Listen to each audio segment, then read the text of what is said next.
Next 216th question చూడండి. A light ray travelling from an optically denser medium to a rarer medium along the normal to the boundary is so light ray అనేది ఏమవుతుందట, light ray travelling from optically denser medium to rarer medium. So ఇది denser medium, ఇది rarer medium. Denser medium నుంచి rarer మీడియంలోనికి వెళ్తూ ఉన్నది. Denser మీడియంలోంచి rarer మీడియంలోని కనుక వెళ్తూ ఉంటే ఏమవడం జరుగుతుంది. సో మనకు ఎప్పుడైనా సరే లైట్ రే అనేది డెన్సర్ మీడియం నుంచి రేరర్ మీడియంలోనికి వెళ్తూ ఉంది. ఇంకొక మంచి పాయింట్ ఇక్కడ అలాంగ్ ద నార్మల్ అన్నాడు. ఒకవేళ కనుక అలాంగ్ ద నార్మల్ కనుక ఉన్నట్టయితే incident angle is equal to 0. Along the normal అంటే I ఈజ్ ఈక్వల్ టు 0. కాబట్టి ఇది ఏ విధంగా వంగడం అనేది లేకుండా స్ట్రైట్గా ట్రావెల్ చేయడం జరుగుతుంది. Passes straight without any deviation. Fourth option పర్పెండిక్యులర్గా. సో ఈ ఇన్సిడెంట్ రే అనేది పర్పెండిక్యులర్గా కనుక ఉన్నట్టయితే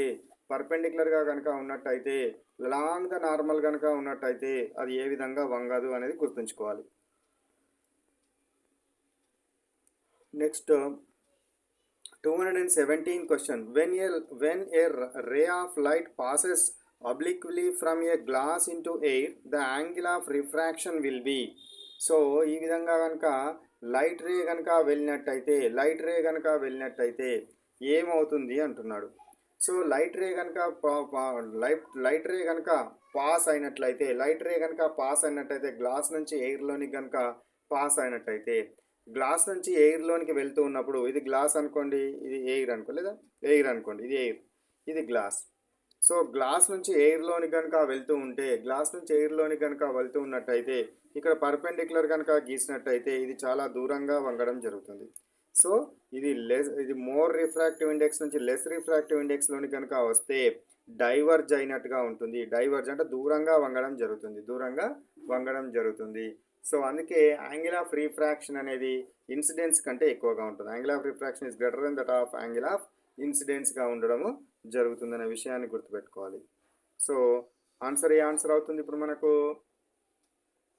greater than the angle of incidence కంటే పెద్దగా ఉంటుంది. క్వశ్చన్ మంచిగా ఉంది. సో జాగ్రత్తగా విని గుర్తుపెట్టుకోండి. నెక్స్ట్ది 200. The speed of light in free space or air is approximately. So light rays ఎంత ఉంటుంది, 3 × 10⁸ meters per second ఉంటుంది. ఇక్కడ పర్లేదు, 3 × 10⁸ meters per second or 3 × 10⁻10 centimeters per second or 3 lakhs kilometers per second. ఈ వీటిలలో ఏది ఇచ్చినా కూడా మీరు ఆన్సర్స్ కరెక్ట్గా పెట్టాలి. Next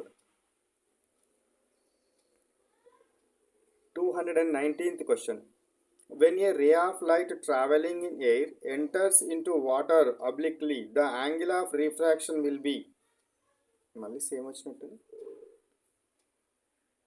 so light ray travelling in air enters into water. Air నుంచి ఏమైంది, వాటర్లోనికి వచ్చింది. ఎయిర్ నుంచి